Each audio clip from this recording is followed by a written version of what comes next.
Can your stomach acid be too low? Yes.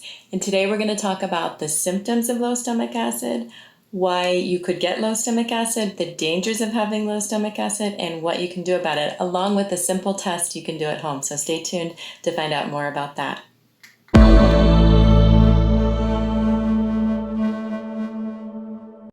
Today we're going to talk about low stomach acid and what can come from low stomach acid and how you can be feeling if you have low stomach acid.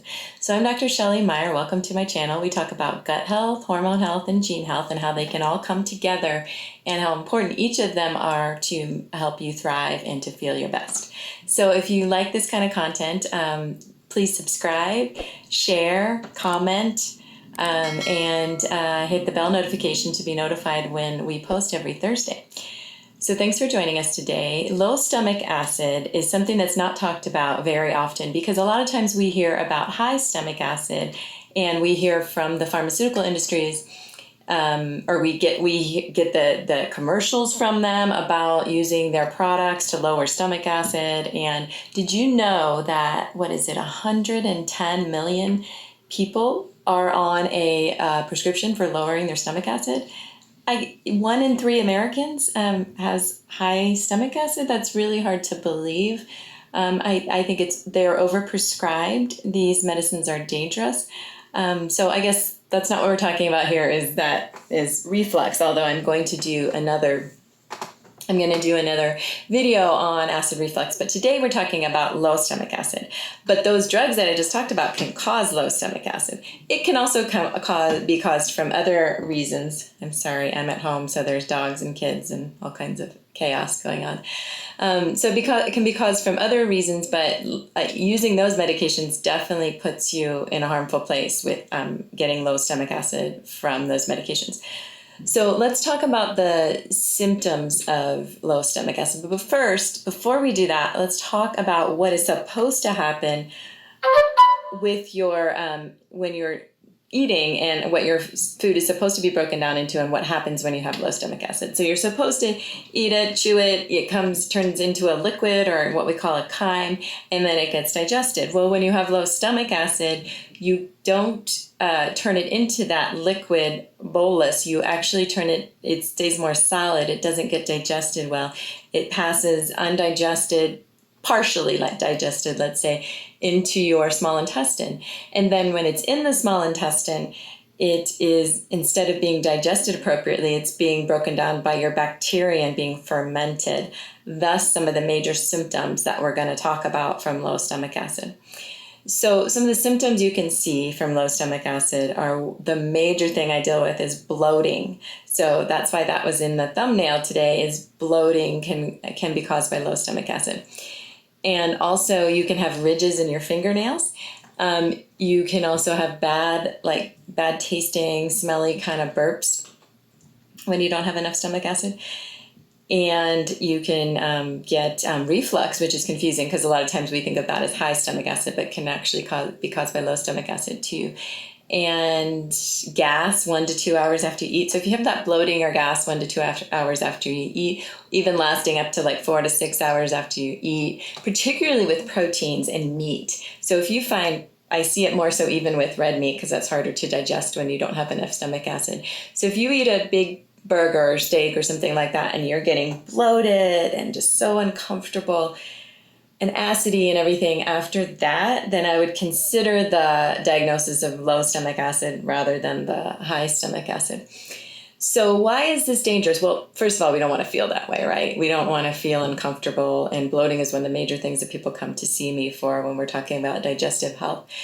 But also, you don't want to have malabsorption, and that can happen. You cannot absorb your nutrients, mainly minerals, zinc, iron, also B12, like vitamins B12, folate. You can have bacterial imbalance, but particularly your protein, like I said, doesn't get digested. So you can be malnourished, and that therefore the hair, the skin, the nails can all be showing this, and the digestive system, from just not having enough stomach acid. So also, your bacteria can get imbalanced from not having the correct digestive environment, and so you can have a bacterial overload or imbalance, and then that can lead to further problems. I'm going to link my 5R video and also my microbiome video to show you, or so you can look at resources for learning what happens when your bacteria get imbalanced. And that's something often called SIBO, small intestinal bacterial overgrowth, but there can also be just dysbiosis and other terms and symptom groups that can come from imbalanced bacteria. So those are the reasons we don't want to let this low stomach acid go undiagnosed. So first of all, being uncomfortable, and second of all, it can cause some real nutritional problems and real malabsorption problems. So how do we know if we have low stomach acid? Well, you could go by those symptoms that we talked about. There's also a test you can do at home. And I have the ingredients here. I'm not going to do the test because I don't really feel like burping on camera, and that's part of it. But let me see. So we have 8 or more ounces of water. Usually use 8 ounces of water. I didn't measure this. And then baking soda. So any kind of baking soda. Use a tablespoon of the baking soda. You put it in here. You mix it up. And then you drink it. So then after a minute or two, if you have enough stomach acid, you should have that burping, a big old belch within a minute of doing that test. If you don't have that and it goes beyond 2 minutes and you're into like 3, 4, 5 minutes, then you likely do not have enough stomach acid. So if you have that plus your symptoms, then I would start working on your stomach acid levels. Don't do that test if you have an ulcer. Don't do that test if you have gastritis, if you've been diagnosed with gastritis or Barrett's esophagus, because you already have an acid problem there and you don't want to make that worse. You have over-acid problem. That does exist. It's just the overdiagnosed, and a lot of people have under-acid when they are told they have over-acid, and they start some of those. This is the end part I was going to talk about with the tips to improve this situation. So one thing, if you're on a PPI, and I keep talking PPI, and I'm sorry that I haven't explained that, proton pump inhibitor, Pepcid, omeprazole, purple pill, Nexium, those things. Also, Zantac and ranitidine, they're not PPIs, but they're H2 blockers, so they are acid blockers. So if you're on any of those medications, one of the first things you can do to improve your stomach acid is try to come off of those. You do not want to do that cold turkey. That will create a kind of reflux or a reflex increase in stomach acid. You'll feel much worse. So you want to work primarily, the best thing to do would be to work with a functional medicine provider. There's a link at the end to work with us or anybody in your community, functional medicine, naturopath, to come off of these gradually and to have some kind of buffer that helps you come off of them. And we'll talk about what that buffer could be. So you do want to do it gradually and not cold turkey. You also want to avoid triggers. Now, sometimes the triggers can be the things that could trigger, high stomach acid. But a lot of times when we're talking about low stomach acid, the triggers can be things that would cause that bacterial damage in your gut or bacterial imbalance in your gut. And so see that other 5R video about that, like gluten, dairy, sugar, or other food triggers.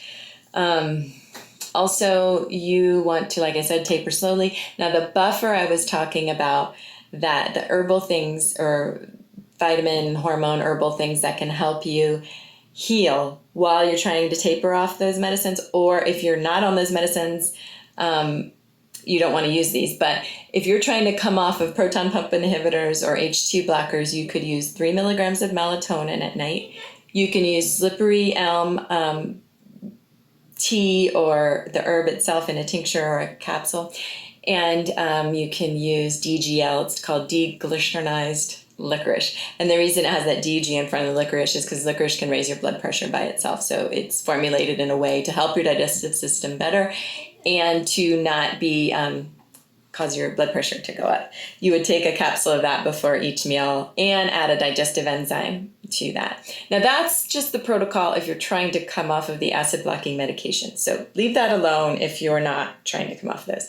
If you think you just have the symptoms of low stomach acid, you could do an elimination diet like in the 5R video that I talked about.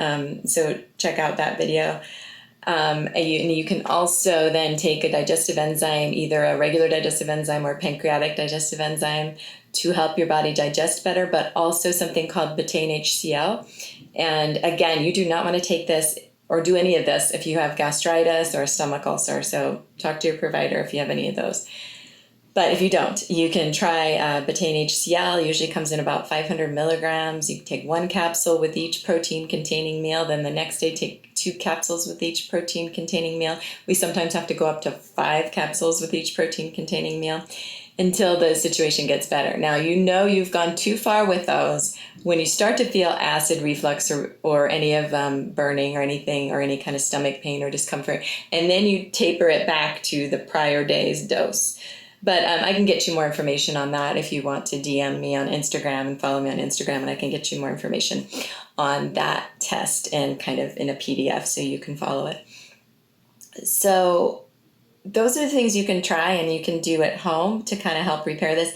But I would also do the steps in my 5R protocol video to help heal the gut, because if it's not an obvious cause like the medication, there can be a lot of different things that can lead you to this low stomach acid problem. So you may need to do all 5 of those steps in the 5R protocol. Another thing would be to add a probiotic, multi-strain, Lactobacillus bifidus, usually 10 to 20 billion units. And then chew your food 20 times before you swallow it. It will help you digest better. So I'm Dr. Shelley Marr. Thanks so much for joining me today. If you want to learn more about gut health, hormone health, gene health, please tune in every Thursday and subscribe, hit the bell notification. Please share this video and please like this video where I'm a new channel trying to grow. So would love your support. If you have any questions or comments, just please put them down below. And again, you can follow me on Instagram. We have a blog. I have a practice that has, my team can do a virtual visits, and then I can do visits in person in Colorado. So thanks for joining me today, and we'll see you next Thursday.